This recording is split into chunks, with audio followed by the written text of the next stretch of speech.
The Fear Protocol, the Celestial Defense Academy, floated in the darkness between stars. A massive structure of silver and crystal that housed the galaxy's most promising military cadets. Inside its sterile corridors, Marcus Chen walked alongside his squadron, his boots echoing against the polished floor.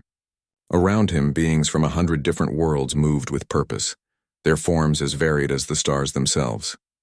Today was assessment day, the day every cadet dreaded.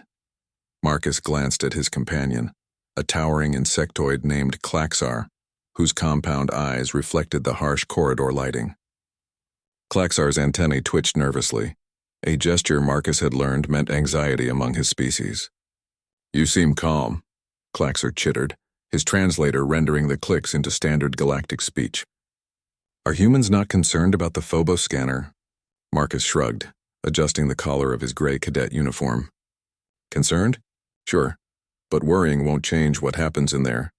They reached the assessment chamber, a cavernous space dominated by a machine that looked like it belonged in a cathedral rather than a military facility. The Phobos scanner rose 3 stories high, constructed from materials that seemed to shift between solid and liquid states. Crystalline spires jutted from its core, pulsing with soft amber light. Ancient inscriptions covered its base in languages that predated most current civilizations. Commander Xyloth stood at the control station, her forearms moving across holographic displays with practiced efficiency.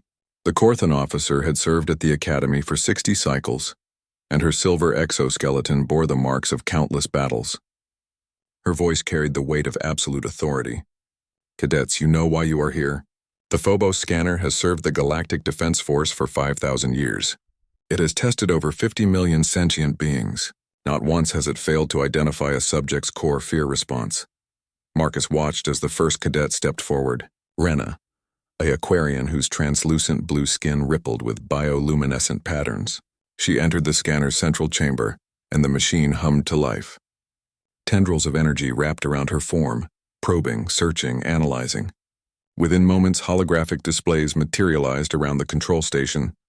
"Phobia, desiccation," Commander Xyloth announced. "Severity, moderate. Recommendation: avoid deployment to arid worlds without proper hydration protocols." Rena emerged from the chamber, her skin patterns flickering with embarrassment. One by one, the cadets faced their judgment. Vorin, the rock-like Lithian, feared erosion and the passage of time.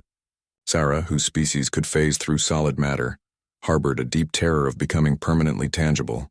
The massive bear-like Urzon called Grask shuddered at the thought of confinement in small spaces. Each fear was catalogued, measured, and filed.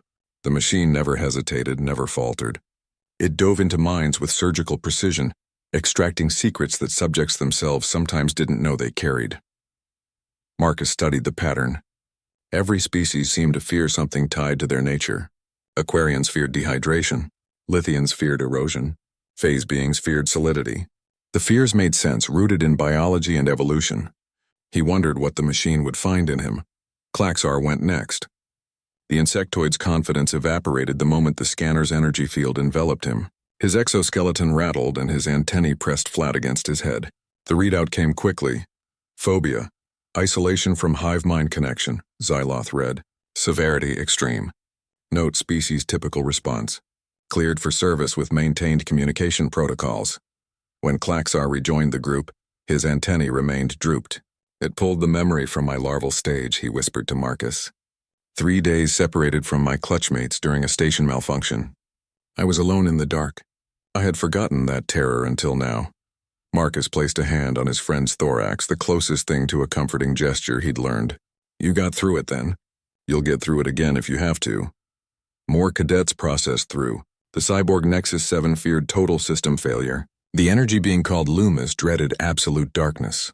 The telepathic Mentari shook with horror at the thought of silence in her mind. Each result reinforced the machine's reputation. The Phobos scanner was infallible. "Cadet Marcus Chen." Commander Xyloth's voice cut through his observations. "You're next." The other cadets turned to watch. Marcus felt their attention like physical weight. He knew what they were thinking.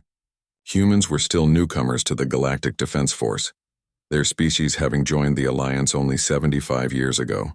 They were curious about what made humans tick. What fears drove the species that had clawed its way from a single world to the stars in less than 3 centuries? Marcus walked toward the scanner with steady steps.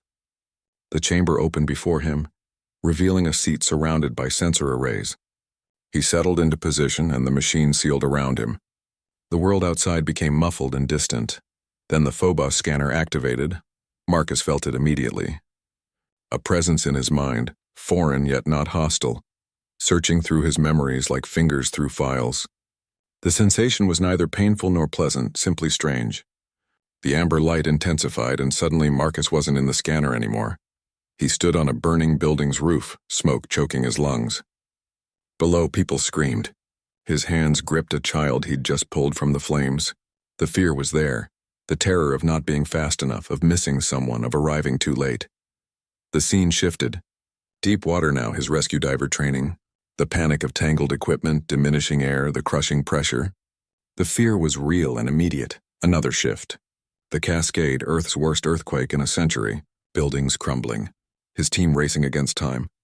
The fear of failure, of bodies buried under rubble, of not being strong enough. The memories came faster. Every rescue mission he'd run on Earth. Every disaster he'd witnessed. Fires, floods, collapses, explosions. Each carried its own flavor of fear. For himself, for others, for the victims he couldn't save. Outside the scanner, Commander Xyloth's eyes widened as data flooded her displays. "What in the void?" she muttered. The machine's hum changed pitch, rising from a low drone to a high whine. Technicians rushed to their stations as warning indicators began flashing across every screen. Inside, Marcus felt the Phobos scanner digging deeper, pushing harder, searching for something it couldn't find. The machine showed him more. The vastness of space, the heat death of the universe, personal failures, loss of loved ones, helplessness in the face of cosmic horror. Every fear it knew, every terror in its database, cycling through his consciousness at increasing speed, and Marcus acknowledged each one. Yes, heights terrified him. Yes, he feared drowning. Yes, the thought of failing someone who needed help haunted his nightmares. Yes, the infinite void of space made him feel impossibly small, but he jumped from heights to save people. He dove into dangerous waters. He'd run into burning buildings.